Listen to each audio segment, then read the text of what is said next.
शिवसेना उद्धव बाळासाहेब ठाकरे पक्षाने मुंबई महानगरपालिकाच्या निवडणुकीसाठी यादी जाहीर केली। या यादीमध्ये अनेक निष्ठावंत कार्यकर्त्यांना संधी मिळाल्याचं पाहायला मिळालं। उमेदवारांपैकी असे काही उमेदवार आहेत जे 100% निवडून येतील। त्याचं कारणही तसंच आहे। या उमेदवारांनी आपापल्या प्रभागात स्वखर्चाने कामे केली आहे, तसेच त्यांच्या लोकांमध्ये जास्त प्रभाव आहे, त्यामुळे ते निवडून येण्याची खात्री 100% आहे। तर पाहूया ते 100% निवडून येणारे उमेदवार कोण आहेत ते। प्रभाग क्रमांक 1 मधून पहिल्या उमेदवार आहे फोरम परमार। या ठाकरेंच्या एकनिष्ठ कार्यकर्त्या मानल्या जातात। अभिषेक घोसाळकर यांच्या पत्नी तेजस्वी घोसाळकर यांना येथून तिकीट भेटणार होते व फोरम परमार या त्यांचा प्रचार करणार होत्या, पण तेजस्वी घोसाळकर यांनी भाजपात प्रवेश केल्यानंतर फोरम परमार यांना तिकीट मिळाले। तेजस्वी घोसाळकर यांच्या लोकांच्या मनात चीड निर्माण झाली, त्यामुळे फोरम परमार यांना स्थानिक लोकांचा पाठिंबा असल्यामुळे फोरम परमार या हमखास निवडून येतील। प्रभाग क्रमांक 2 मधून दुसऱ्या उमेदवार आहेत धनश्री कोलगे। धनश्री कोलगे या युवासेना कार्यकारिणी सदस्य आहेत, तसेच त्या आमदार वरुण सरदेसाई यांच्या त्या निकटवर्तीय मानल्या जातात, त्यामुळे त्या हमखास निवडून येतील। प्रभाग क्रमांक 3 मधून तिसऱ्या उमेदवार आहे रोशनी गायकवाड। रोशनी गायकवाड शिवसेना मीरा भाईंदर महिला संपर्क प्रमुख आहेत। त्यांनी आपल्या प्रभागात विविध विकास कामे केली आहेत, तसेच त्यांचा दांडगा जनसंपर्क या प्रभागात आहेत आणि त्या खासदार अनिल देसाई यांच्या निकटवर्तीय असल्यामुळे त्यांचा विजय येथे हमखास मानला जात आहे। प्रभाग क्रमांक 16 मधून चौथ्या उमेदवार आहेत स्वाती बोरकर। स्वाती बोरकर या अतिशय तरुण व उच्च शिक्षित उमेदवार आहे। त्यांनी आधीपासूनच आपल्या वार्डात जोरदार कामे केली आहे। त्यांच्या याच कामाच्या जोरावर त्या लोकांसमोर जाणार आहे। त्यांच्या कामामुळे त्या हमखास निवडून येतील। प्रभाग क्रमांक 40 मधून 5व्या उमेदवार आहेत सुहास वाडकर। सुहास वाडकर हे आमदार सुनील प्रभू व आमदार मिलिंद नार्वेकर यांचे खंदे समर्थक आहे व त्यांचा स्वतःचा आपल्या प्रभागात दांडगा जनसंपर्क असल्यामुळे ते हमखास निवडून येऊ शकतात। प्रभाग क्रमांक 54 मधून 6वे उमेदवार आहेत अंकित प्रभू। अंकित प्रभू हे आमदार सुनील प्रभू यांचे चिरंजीव आहे।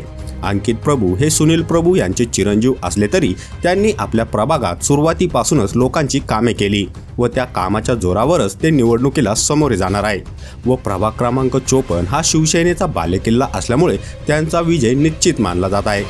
प्रभाग क्रमांक 60 मधून 7वे उमेदवार आहे मेघना विशाल काकडे।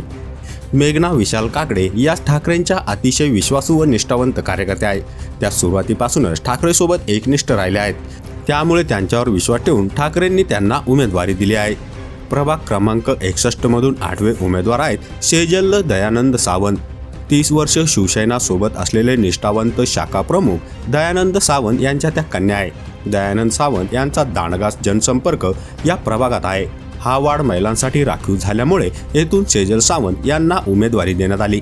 आपल्या वडिलांच्या दांडग्या संपर्कामुळे सेजल दयानंद सावंत या हमखास निवडून येतील। प्रभाग क्रमांक 65 मधून 9वे उमेदवार आहेत सबा हारून खान। सबा हारून खान यांची जमेची बाजू म्हणजे त्या आमदार हारून खान यांच्या कन्या आहेत आणि आमदार हारून खान यांचा प्रभाग क्रमांक 65 हा बालेकिल्ला आहे, त्यामुळे सबा खान या हमखास येथून निवडून येतील। प्रभाग क्रमांक 117 मधून 10वे उमेदवार आहे श्वेता पावसकर। श्वेता पावसकर या आमदार सुनील प्रभू यांच्या अतिशय खंद्या समर्थक आहे आणि आमदार सुनील प्रभू यांचा प्रभाग क्रमांक 17 बालेकिल्ला असल्यामुळे श्वेता पावसकर या हमखास निवडून येतील। प्रभाग क्रमांक 123 मधून 11वे उमेदवार आहेत सुनील मोरे। सुनील मोरे हे आपल्या कामामुळे लोकांचे प्रिय असल्यामुळे त्यांचा येथे दांडगा जनसंपर्क आहे, केलेली कामे, त्यामुळे सुनील मोरे हे इथून हमखास निवडून येतील। प्रभाग क्रमांक 124 मधून 12वे उमेदवार आहे सकीना शेख। सकीना शेख या तरुण उद्योजक इम्रान शेख यांच्या मातोश्री आहे। इम्रान शेख हे आदित्य ठाकरे यांचे कट्टर समर्थक आहे। असे असले तरी त्यांनी घाटकोपर येथे गोरगरीब लोकांचे आपल्या वैयक्तिक निधीतून कामे केली आहे। स्वतः गरिबीतून मोठे झालेले इम्रान शेख हे सर्व धर्मात लोकप्रिय आहे। ते सर्व धर्माच्या लोकांना सोबत घेऊन चालतात, त्यांची कामे करतात। हा प्रभाग महिला राखीव झाल्यामुळे त्यांनी आपल्या आईला येथून उभ्या केल्या आहे। आपल्या स्वतःच्या कामाच्या जोरावरच त्या येथून हमखास निवडून येतील। प्रभाग क्रमांक 164 मधून 13वे उमेदवार आहेत साईनाथ साधू कटके। साईनाथ साधू कटके हे युवा सेनेचे सदस्य आहेत, तसेच ते आमदार वरुण सरदेसाई आणि आदित्य ठाकरे यांचे जवळचे मानले जातात। असे असले तरी त्यांचा आपल्या प्रभागात दांडगा जनसंपर्क आहे, त्यामुळे ते हमखास निवडून येऊ शकतात। प्रभाग क्रमांक 191 मधून 14वे उमेदवार आहेत विशाखा राऊत. विशाखा राऊत या ठाकरेंच्या कट्टर निष्ठावंत आहेत. तसेच त्या रश्मी ठाकरे यांच्या अतिशय जवळच्या मानल्या जातात व त्यांच्या आपल्या प्रभागात दांडगा जनसंपर्क असल्यामुळे ते हमखास निवडून येऊ शकतात. प्रभाग क्रमांक 199 मधून 15वे उमेदवार आहे किशोरीताई पेडणेकर. किशोरीताई पेडणेकर या पूर्ण राज्याला परिचित आहे. त्या ठाकरेंच्या कट्टर आणि निष्ठावंत कार्यकर्त्या आहेत. त्या मुंबईच्या महापौर देखील राहिलेल्या आहे. त्यांनी कोरोना काळात अतिशय जिकरीचे काम करून रुग्णांना वाचवले आहे.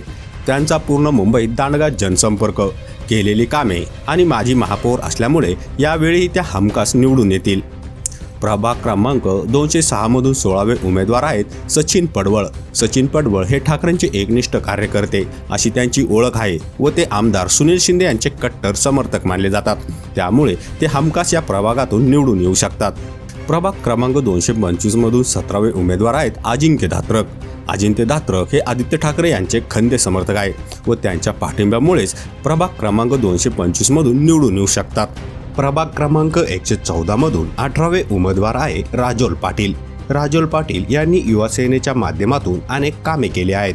तसेच राजोल पाटील या शिवसेना उद्धव बाळासाहेब ठाकरे पक्षाचे मुंबई नॉर्थ ईस्टचे खासदार संजय दीना पाटील यांच्या कन्या आहेत. त्यामुळे राजोल पाटील घाटकोपर प्रभागातून विजय निश्चित मानला जात आहे.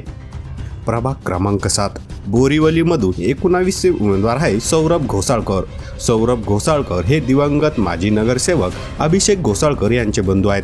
अभिषेक घोसाळकर यांची पत्नी तेजस्वी घोसाळकर यांनी भाजपात प्रवेश केल्यानंतर सौरभ घोसाळकर यांना इथून उमेदवारी मिळाली. लोकांची सहानुभूती त्यांच्या पाठीमागे आहे. त्यामुळे ते हमखास निवडून येऊ शकतात. प्रभाग क्रमांक 89 बोरिवलीमधून 20वे उमेदवार आहेत गीतेश राऊत.